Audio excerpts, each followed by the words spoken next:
अस्सलाम वालेकुम। आज की वीडियो में हम प्लांट मूवमेंट्स के निमोनिक्स एंड ट्रिक्स डिस्कस करेंगे क्योंकि इसमें कंफ्यूजन आपको हो सकती है। कैसे? यहाँ पे क्योंकि फोटोनेस्टिक फोटोटैक्टिक मूवमेंट्स इनमें आप कंफ्यूज हो सकते हो। उसके अलावा कीमोट्रॉपिक एंड कीमोटैक्टिक मूवमेंट्स वगैरह होती हैं।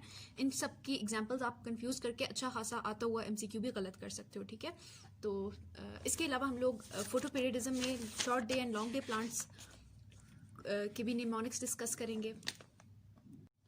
सबसे पहले ऑटोनॉमिक मूवमेंट्स की बात करते हैं। इसमें एपी का मतलब हमें पता है, एपी का मतलब अबव होता है, इसलिए ज़्यादा ग्रोथ ऊपर वाली साइड पे होगी प्लांट की, और हाइपो का मतलब बिलो होता है तो ज़्यादा ग्रोथ नीचे होगी। ठीक है, अब इसमें न्यूटेशन में आप देखोगे कि यहाँ पे एक डायग्राम बनी हुई है। यहाँ पे न्यूटेशन की एग्जाम्पल थ्योरी में तो नहीं लिखी हुई, लेकिन इस डायग्राम के नीचे लिखी हुई है नॉट वीड, तो इसको भी आपने देखना है। ठीक है, अब आ जाते हैं आगे। इससे अगला आ जाता है हमारे पास कीमोट्रॉपिज्म। अब कीमोट्रॉपिज्म की एग्जांपल याद करने के लिए आप ऐसे कर सकते हो, सनड्यू ग्रोइंग ऑन ट्रॉपिक्स। ठीक है, इसमें सनड्यू का मतलब ड्रोसेरा, जो इसका साइंटिफिक नेम है, that is growing on the tropics, और ट्रॉपिक का मतलब क्या हो गया? कीमोट्रॉपिज्म वाली मूवमेंट है। ठीक है, ये इसमें ये आपको इसका पता चल गया कि ये कीमोट्रॉपिक मूवमेंट है, तो आपको कीमोटैक्टिक को याद करने की ज़रूरत, मतलब उसकी एग्जाम्पल के लिए कोई निमोनिक की ज़रूरत नहीं है आपको, क्योंकि जाहिर सी बात है उसके अलावा जो भी एग्जाम्पल होगी वो कीमोटैक्टिक की होगी। मैं क्या कह रही हूँ, आई होप यू अंडरस्टैंड। जो स्पर्मेटोजॉइड्स हैं वो कीमोटैक्टिक हैं, जबकि जो ट्रॉपिज्म वाले हैं, कीमोट्रॉपिक हैं, वो सनड्यू है। ठीक है, आ जाते हैं थिग्मोट्रॉपिज्म की तरफ। तो इसकी एग्जांपल याद करने के लिए आप ऐसे कर सकते हो, PSL। ठीक है, इसमें P stand for Passiflora, L for Smilax and L for Lathyrus. अब S जो है वो स्माइलेक्स के अलावा कोई और भी प्लांट हो सकता है। ठीक है, उसको याद करने के लिए आप ऐसे कर लो कि स्माइल ऑन टच, तो थिग्मो का मतलब हो जाएगा टच ना, और S फॉर स्माइलेक्स। ठीक है, smile for Smilax, you get it right.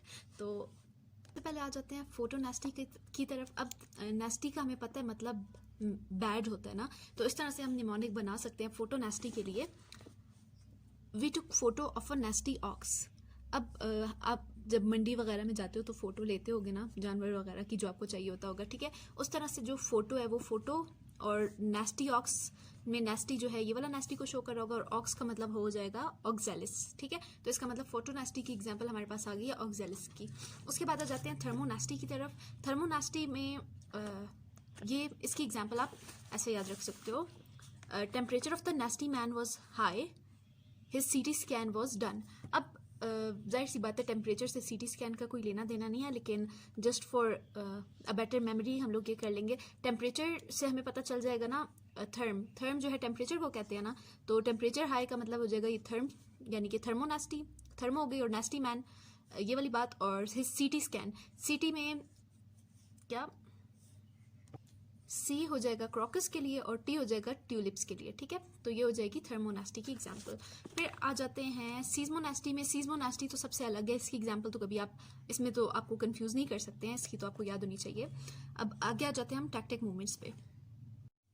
सबसे पहले आ जाता है फोटोटैक्टिक। अब फोटोटैक्टिक में और फोटोनेस्टी में आप कंफ्यूज हो सकते हो, इसलिए फोटोटैक्टिक के लिए आप ये यूज़ करो, he uses tactics for his ultimate vocals.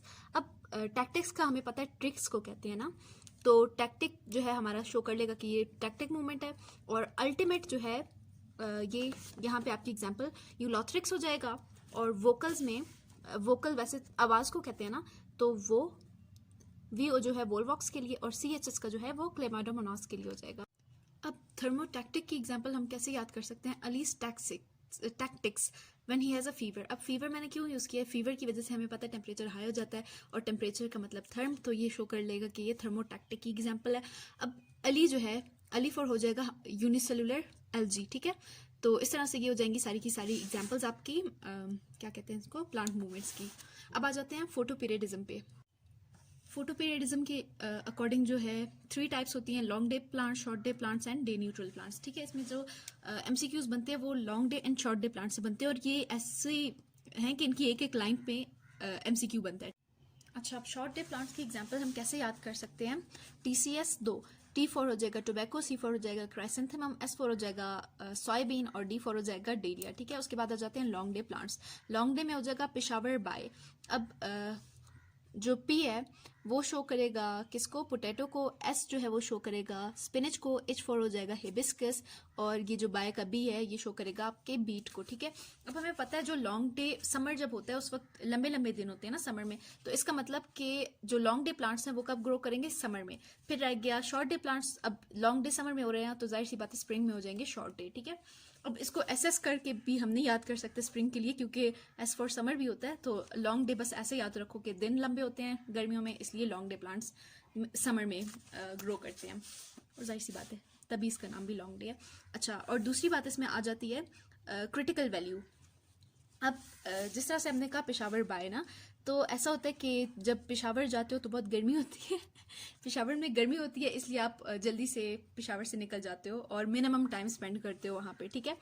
तो इसका मतलब जो क्रिटिकल वैल्यू है वो पेशावर में, यानी कि वो लॉन्ग डे प्लांट्स की मिनिमम होती है, और जो शॉर्ट डे प्लांट्स हैं, बहुत भूंगी मारी है लेकिन याद रहेगा इस तरह से, और जो शॉर्ट डे प्लांट्स हैं उसमें क्या होता है कि जो क्रिटिकल वैल्यू है वो मैक्सिमम होती है फॉर फ्लावरिंग, और इसके अलावा बाकी जो भी रह जाते हैं वो डे न्यूट्रल प्लांट्स की एग्जांपल्स में आ जाते हैं। आज के लिए बस इतना ही था। इसके अलावा किसी टॉपिक पे आपको वीडियो चाहिए तो let us know in the comment section below.